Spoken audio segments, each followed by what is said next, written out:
Greetings and welcome. My name is Jake Rayson. I am a wildlife food forest garden designer, and I can see that the audio is not syncing with the with the video, but there we go.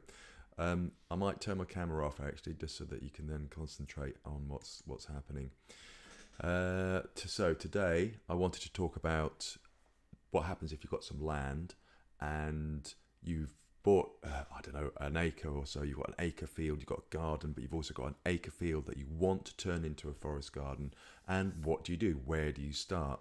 Now, I have created a live stream. I'm going to do like a live stream with a Zoom Q&A afterwards, so people can join and I can get a kind of discussion going, like I used to do in the days of the lockdown.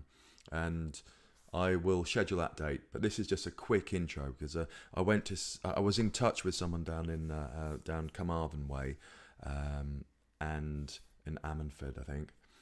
And they had like 3 acres of land and the house that they're doing up, and it was kind of interesting. And they just kind of wanted some kind of basic information about what to do. So I just thought, well, I'll do this anyway, and then that will help them out. And it also has formed the foundation of this kind of larger presentation that I'll be giving at some point. So there we go. So advice on maintaining land before creating a wildlife food forest garden. So there are 3 kind of steps to this. Firstly, the really key thing is that you want to be doing is to mow the perimeter path. So I'm just going to show you a photograph here of this is our house here, and this is the 1 acre field. This is like the original forest garden, and all the way around the edge and on all sides of the field, you want to get a mower in that can mow a path all the way around the edge. And this is really important, because what will happen if you don't is that you'll get a whole load of bramble will come over the fence and into the field, and it will keep on going and keep on going. And you might not notice it first of all, and it'll be a couple of months and you go, oh, actually there's some bramble in here. And the longer you leave it, then the harder it will be to get rid of.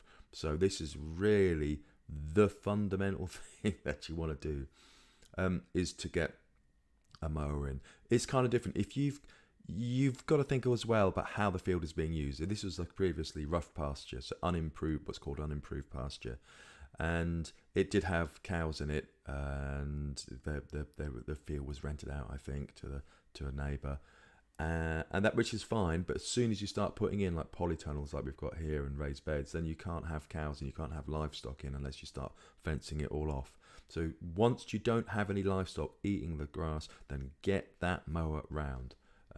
And as part of the what I'm doing for this presentation about creating a forest garden and the different steps in it, I've just done some sketches. So this is a sketch of this is a sketch roughly based on our land here. It's 1 acre, 65 meters by 65 meter rectangle. It's our isometric graph paper, so it's quite good fun to do.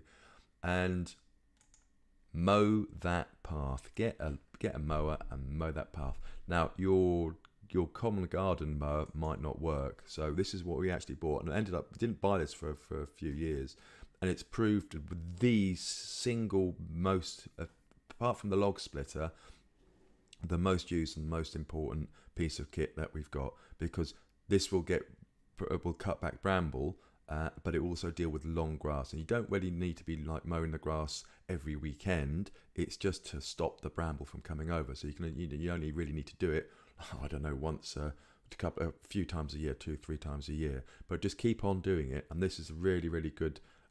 It's a really good wheeled brush cutter.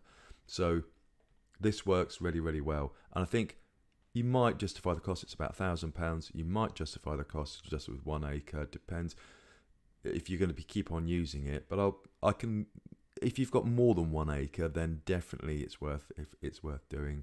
If you can get away with an ordinary garden mower, then that's cheaper. But yeah, possibly get away with a garden mower if you keep on top of it. But the lovely thing about this is that once the grass gets really tall, the garden mower won't hack it, whereas you can this will deal with it overgrown grass quite easily. So so mow a perimeter path, keep the bramble out, and that's before you do anything else.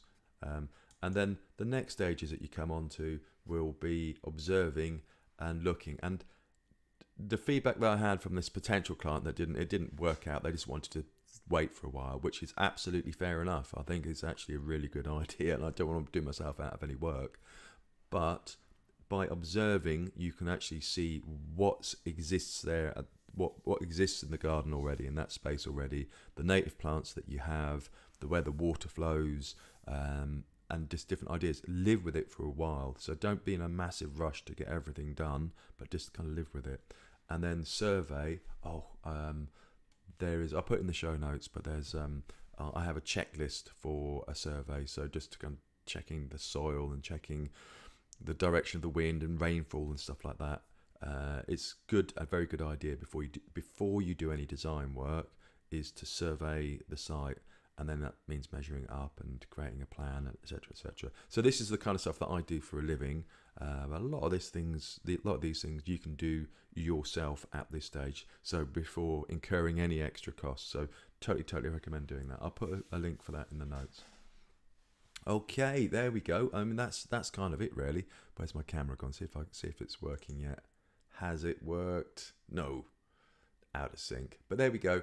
I hope you found that interesting, and yes, do let me know. I'll like the video, etc. And I will be posting details about the live stream, the new live stream with the Zoom Q&A. I'll post it up on social media at some point. Okay, cheers and bye. Oh.